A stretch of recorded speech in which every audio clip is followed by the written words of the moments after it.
നമ്മുടെ നാട്ടിലെ പോലെ അത്യന്താധുനിക ചികിത്സ സൗകര്യങ്ങൾ ഉള്ള ഒരു സംസ്ഥാനം, ഒരു ദേശം ഈ ലോകത്ത് എവിടെയും ഉണ്ടാവും എന്ന് തോന്നുന്നില്ല. അത്രമാത്രം ആശുപത്രികളിലെല്ലാം ഏത് തരത്തിലുള്ള രോഗം ചികിത്സിക്കാനുള്ള, ശാരീരിക രോഗങ്ങൾ ചികിത്സിക്കാനുള്ള സൗകര്യങ്ങളുമുണ്ട്.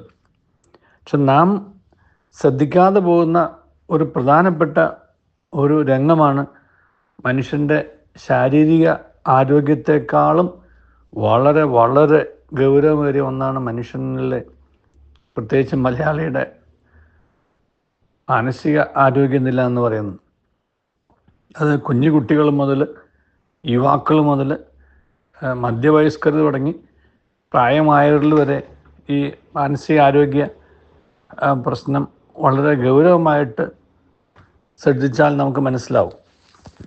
വേറെ ഒന്നും വേണ്ട, നമ്മുടെ നാട്ടിലിപ്പോൾ നടന്നുകൊണ്ടിരിക്കുന്ന, നമ്മൾ കണ്ടുകൊണ്ടിരിക്കുന്ന ഈ രക്തപങ്കിലമായ ആക്രമണങ്ങളും കൊലപാതകങ്ങളും ഒക്കെ കണ്ടാൽ മാത്രം മതി. നിസ്സാരമായ വഴക്കുകളും അവസാനിക്കുന്നത് ആക്രമണത്തിലും കൊലപാതകത്തിലുമാണ്.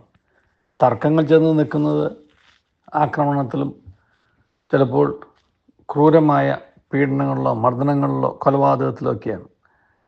വണ്ടിയിലൊന്ന് മറ്റു വണ്ടി ഉരസിയെന്ന് പറഞ്ഞ് വഴക്കായാൽ മതി, തർക്കമായാൽ മതി, അതുടനെ വഴക്കായി, വഴക്കുമൊത്ത് പിന്നെ അക്രമം അത് കൊലപാതകത്തിൽ നിൽക്കുന്നുള്ളൂ. അവിടേക്കൊക്കെ പോകുന്നു. മനുഷ്യനിലെ അക്രമ വാസന കൂടി വരും. പ്രണയത്തിൻ്റെ കാര്യം എടുത്തു നോക്കിയാൽ പോലും അവസാനം ചെന്നെത്തി നിൽക്കുന്നത് ഒന്നുകിൽ കമിതാക്കൾ ആത്മഹത്യ ചെയ്യുന്നു, അല്ലെങ്കിൽ അതിൻ്റെ അകത്തെ ഒരു വ്യക്തിയെ കൊല ചെയ്യുന്നു. അതിന് യാതൊരു മടിയില്ലാതെ മാറിയിരിക്കുന്നു. പ്രത്യേകിച്ച് കൂടുതലും ഇരകളാവുന്നത് പാവം പെൺകുട്ടികളാണ്. പ്രണയ നിരസിച്ചതിൻ്റെ പേരിലോ പ്രണയം പൂവണിയാത്തതിൻ്റെ പേരിലോ ഒരു ആൺകുട്ടിയെ കൊല ചെയ്തതായിട്ടോ ആൺകുട്ടിയെ ആത്മഹത്യ ചെയ്തതായിട്ടോ കാര്യമായിട്ടും കേൾക്കാറില്ല. അധികം കാണുന്ന മുഴുവൻ ഇങ്ങനെ വശത്താണ്. അത് വേറൊരു വിഷയമാണ്. പക്ഷെ ഞാൻ ചിന്തിക്കാൻ ആലോചിച്ചത് ഇന്നത്തെ ദിവസം നമ്മുടെ കുട്ടികളുടെ സ്ഥിതി എന്താണ് എന്നൊന്ന് ആലോചിക്കാൻ വേണ്ടിയിട്ടാണ്.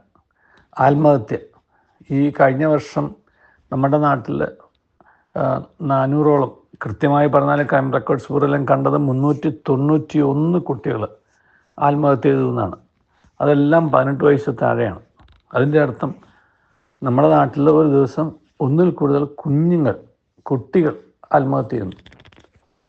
അവർക്ക് സമ്മർദ്ദങ്ങൾ താങ്ങാനാവുന്നില്ല, അവർക്ക് ജീവിതത്തിൻ്റെ വില മനസ്സിലാക്കാനാവുന്നില്ല, അവർക്ക് ജീവിതത്തിൽ പിടിച്ചു നിൽക്കാനായില്ല. ഇനി തിരിച്ച് ചിന്തിച്ചാൽ അവരെ പിടിച്ചു നിർത്താൻ ആളുണ്ടായില്ല, അവരെ താങ്ങി നിർത്താനായിട്ടൊരു സമൂഹം ഉണ്ടായില്ല, അവർക്ക് ദിശാബോധം കൊടുക്കാനായിട്ട് ഒരു കൂട്ടുകാരും ഉണ്ടായില്ല, ഒരു അധ്യാപകനും ഉണ്ടായില്ല, ഒരു മതവും ഉണ്ടായില്ല. ഇതാണ് ഇപ്പോഴത്തെ ദയനീയമായ സ്ഥിതി. നമ്മുടെ കുട്ടികളിലെ അക്രമവാസന, കഴിഞ്ഞ ദിവസത്തെ റാഗിങ്ങിൽ നമ്മൾ കണ്ടതാണ്. ക്രൂരതയിൽ സന്തോഷിക്കുന്ന രീതിയിലേക്ക് കാര്യങ്ങൾ മാറിയിരുന്നു. ക്രൂരത, പീഡനം, കൊലപാതകം, അതൊന്നും നമ്മുടെ കുട്ടികളുടെ ഒരു ശൈലിയായിട്ട് മാറിക്കൊണ്ടിരിക്കുകയാണ്. പണ്ടൊക്കെ നമ്മൾ വളരെ അത്യപൂർവമായിട്ട് കേട്ടിരുന്ന കോളേജിലെ രാഷ്ട്രീയ പ്രശ്നങ്ങളുടെ പേരിലുള്ള ചെറിയ ചെറിയ അക്രമങ്ങളാണ്. ഇന്നങ്ങനെയല്ല. ഇന്നത് സ്കൂളുകളിലെ കുട്ടികൾ, ഞാൻ ഒരിക്കൽ ചിന്തിച്ച മാതിരി റാഗിങ്ങും ബുള്ളിങ്ങും അതുപോലെ സംഘം ചേരലും പിന്നെ ഗ്രൂപ്പുകളും ഒക്കെ ആയിട്ട് മാറിയിരിക്കുന്നു. അതിൻ്റെ എല്ലാം പിന്നിൽ ഉള്ള മയക്കുമരുന്നിൻ്റെ ഒരു വിഷയം, നമ്മുടെ കുട്ടികൾ കഴിക്കുന്ന ഭക്ഷണത്തിൻ്റെ ഒരു പ്രത്യേകത, ഭക്ഷണങ്ങൾക്ക് ഒരിക്കലും മനുഷ്യൻ്റെ മനസ്സിനെ എന്തുമാത്രം നന്നാക്കാൻ കഴിയുന്നില്ലേ എന്നുള്ള ചിന്തയും വളരെ പ്രധാനപ്പെട്ടാണ്. ഇന്ന് കഴിക്കുന്ന ഭക്ഷണങ്ങൾക്ക് അങ്ങനെ ഒരു മനുഷ്യൻ്റെ മനസ്സിൻ്റെ സമനില പിടിച്ചു നിർത്താനായിട്ടോ മനസ്സിന് സ്വസ്ഥത കൊടുക്കാനായിട്ടോ കഴിയുന്നില്ല എന്നും ഒരു പഠനമുണ്ട്.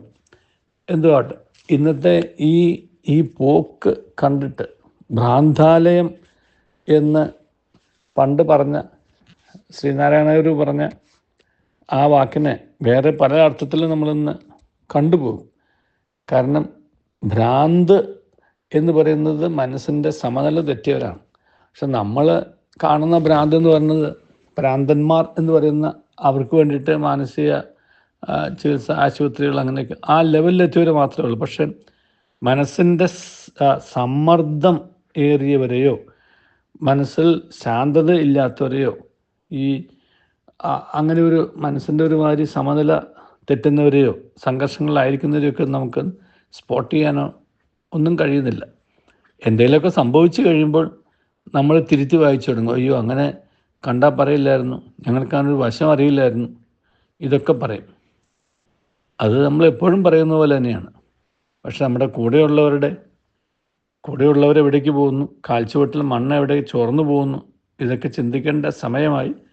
ജാതിയും മതവും വർഗവും വർണ്ണവും രാഷ്ട്രീയവും ഒക്കെ വിട്ടിട്ട് നമ്മുടെ ചുറ്റുപാടുമുള്ളവരെ അവരുടെ മാനസിക അവസ്ഥകളും അതുപോലെ അവർക്ക് മാനസികമായ ഒരു ഉത്കർഷം പകരുന്ന രീതിയിലുള്ള നമ്മുടെ ഭാഗത്തു നിന്നുള്ള നടപടികളൊക്കെ എടുക്കേണ്ട സമയമായില്ലേ. കേവലമായ ക്ലാസ്സുകളും പഠനങ്ങളും ചർച്ചകളും മാത്രം മതിയോ?